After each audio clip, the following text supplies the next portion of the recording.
Eu vou te explicar aqui alguns atalhos que vão te ensinar como é que você, mesmo sozinha, independente do motivo pelo qual você esteja sozinha nessa jornada, como é que você consegue sim harmonizar a sua casa.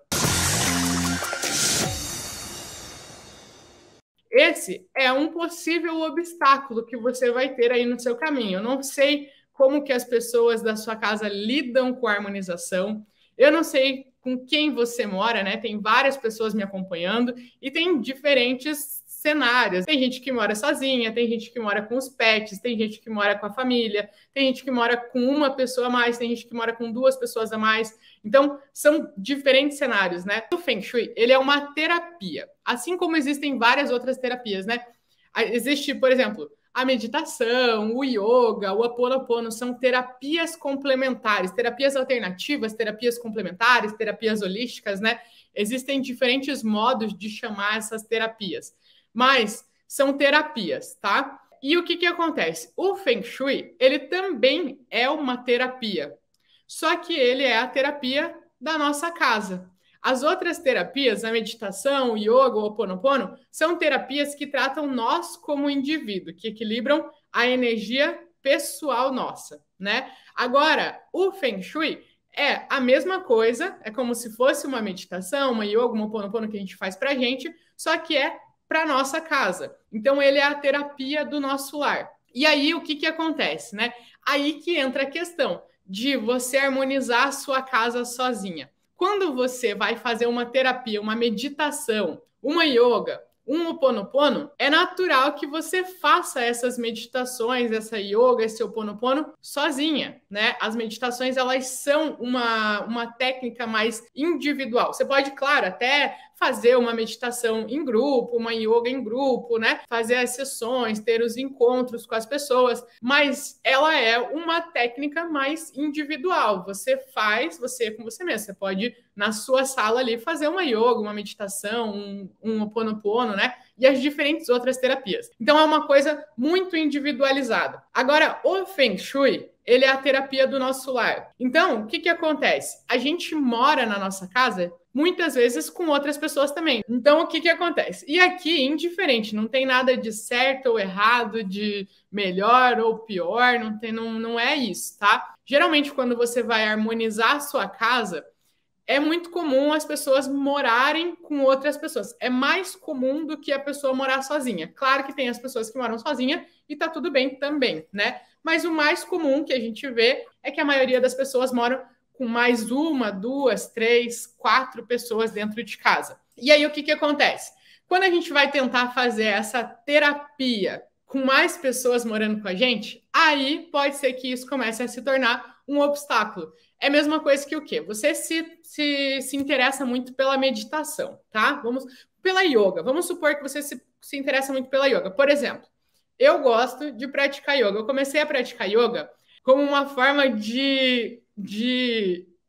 Foi bem interessante. Eu não sei se vocês sabem, mas quando estourou a pandemia, né? Lá em março de 2020, foi março de 2020 por ali, né?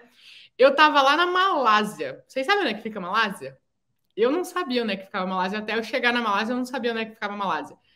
A Malásia, ela é um país que fica ali perto, entre Tailândia e Singapura. Mais perto do Japão do que do Brasil. E eu tava lá na Malásia. Aí eu tava lá na Malásia e era uma conexão. Eu tava fazendo uma viagem, né?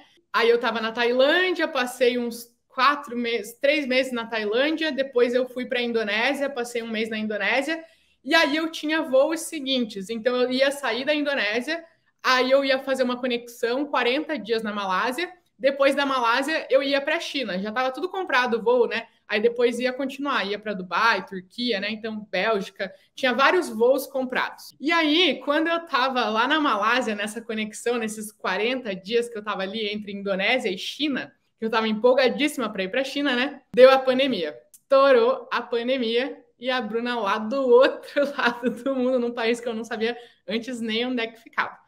Aí, o que acontece? Por que eu tô falando isso da Malásia para vocês? Deixa eu tomar uma aguinha aqui para lembrar. Eu tava lá na Malásia, e aí eu peguei um Airbnb lá. Airbnb é quando você pega um apartamento de uma pessoa e aluga durante um período, né? Então, eu estava num Airbnb lá de um rapaz chamado Thomas, ele é chinês, porque grande parte da população da Malásia é chinesa.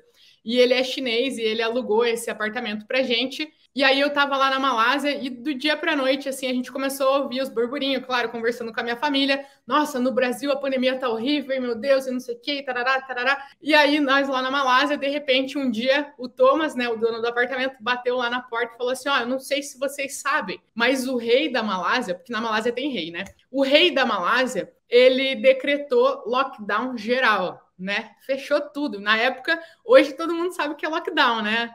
Naquela época eu ouvi essa palavra, o que é lockdown, meu Jesus amado? Aí ele falou, é lockdown geral, não pode sair, ninguém pode andar mais de 1 quilômetro da casa, não pode, você tem que andar com a escritura da casa no seu bolso, se você tiver a mais de 1 quilômetro da sua casa, você leva multa de R$1.000, né? Porque era a moeda deles lá, mas convertendo dava mais ou menos uns R$1.000. E, enfim, aí deu esse lockdown total. E aí, o que era para eu e a Bárbara ficarmos 40 dias na Malásia, a gente acabou ficando 4 meses, porque não existia voo para voltar para o Brasil, não tinha formas, não tinha nem que eu quisesse. Primeiro, que você entrava ali no site da Emirates, no site da Qatar, né, que são as companhias aéreas, tava R$50.000 uma passagem para o Brasil. E mesmo que você tentasse comprar, não tinha voo, a passagem era cancelada. Então aí a gente acabou ficando 40 dias lá na Malásia. 40 dias não, 4 meses na Malásia. E aí, presa num apartamento. Num apartamento, eu acho que ele tinha uns 30 metros quadrados, era bem pequenininho. Presa, assim, porque não podia sair, porque levava multa. Não tinha nada aberto, e se saísse, levava multa, né? Então, o que acontece? A yoga, ela veio para me salvar naquele momento. A gente descobriu, né? Eu comecei a buscar uns vídeos na internet e tal, e aí a gente baixou uns vídeos sobre yoga, eu comecei a fazer. Naquele momento eu comecei a praticar yoga. Aí a gente fazia todos os dias yoga, e aí ela ajuda a controlar a ansiedade. Então foi muito, muito, muito bom pra gente, né? E aí, o que acontece? Eu, particularmente, gostei muito da yoga. Lá na Malásia, eu e a Bárbara, a gente fazia juntas a yoga. Depois, eu fui uma pessoa que gostei mais da yoga do que a Bárbara.